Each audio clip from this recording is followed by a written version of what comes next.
collection for Spring Summer 15 is, I would say, we'll start off saying optimistic, because you want it to kind of be a really lovely spring where you imagine yourself running through fields of hay in the sunshine. So it's all quite kind of light and ethereal, some really nice sort of pastel moments, but then mixed in with some nice navy blues. You've got a bit of leopard print in there as well, so some really good strong prints. But a really nice sort of female silhouette, quite a strong silhouette with a jumpsuit, and there's some sort of full skirts that are really feminine. And I guess it's sort of, my inspiration is always quite throwback, like most of my tear sheets and reference books are kind of 70s sort of led, maybe some 60s as well. That's the kind of shape that I think is just really flattering and lovely to sort of start with. And then print-wise, my inspiration will just change from sort of season to season. So, you know, we might be looking at a whole load of old silk scarves. It could be old wallpaper we've used in the past, tapestries, just things that we'll sort of collate along the way and sort of see where they fit. So this collection's quite a mishmash of lots of different references this time around, but I think the whole overall look is quite a feminine, fresh look. My style heroes are weird and wonderful, and as diverse as someone like Emma Stone, who I think as a modern day muse is just perfect. I love what she wears. Two people like Joanna Lumley, who I love. I just think she's awesome, either in or out of character. I think Serge from Kasabian has impeccable style. He was always someone that I go, where are your jeans from? I want them. So I've got like really weird sort of references that I like, but I think for like a modern day female, I think Emma Stone's really gorgeous. It's always hard to give style advice because I think you have to know what you feel naturally comfortable in, and that's the most important thing. As soon as you feel slightly uncomfortable in something, or you feel like you've pushed the boundaries a bit too far for you personally, then it just looks awkward. But I think you do have to have fun. Like some days I'll dress up in a completely inappropriate outfit, really over the top, to like do nothing in, to literally sort of walk around the house or see some friends for tea. And then other days I'll dress just so lazy and slobbish because that's how I'm feeling. So I think you have to go on your mood and, but like have fun, that's what fashion's about. Just like have a laugh with it.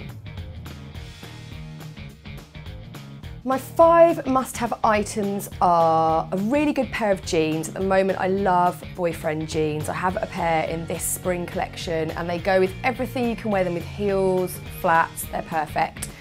I would say at this time of year, always a good woolly knit, because you never know if it's going to be freezing or then you're on a tube and it's boiling or whatever, so just like a good layering knit always.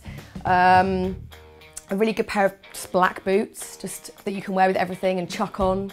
I guess a good biker jacket, always good for throwing over a dress or just wearing casually. And a pair of Spanx. Oh, yeah. I regret wearing every item of clothing from the age of 24 and below, essentially. Or like maybe I was probably quite cool from 0 to 6 because my mum dressed me well. And then when I took charge, there was a huge wilderness of awfulness for years and years until I hit about 24 when I thought, right, okay, let's sort this out.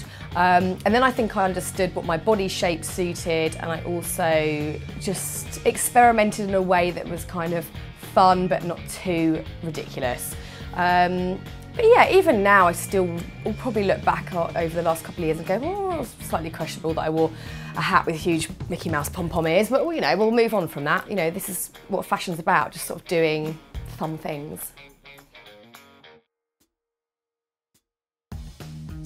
My style hasn't changed at all since becoming a mum, I don't think. I guess there are days when you're more practical, so if I was about to leave the house, I probably won't wear an all-white outfit because I'm, you know, most likely to have some sort of porridge spillage or hands on my body before I leave, so wearing a pale colour is chancy. But apart from that, I don't think you have to change your whole style ethos because you're a mum. I don't think you have to lose your identity in any way because of that. You just maybe have slightly more practical days, but I'm pretty good at running in heels, so it's fine. I think when I was younger, in my 20s, I didn't I didn't really know what my own style was in my early 20s. So I was, of course, looking at all of my peers and sort of thinking, oh, well, maybe I could be more like them, or maybe I'll be cooler if I dress more like them. And, you do take a lot of, sort of inspiration from people in a really obvious, sort of way. But, I think when I got nearer towards 30, like late 20s, I just decided to sort of wear what I wanted, and if people like it, fine. If they don't, that's okay as well. It's absolutely cool. I think you have to know it's a bit of self-expression and not worry about what everyone else is thinking.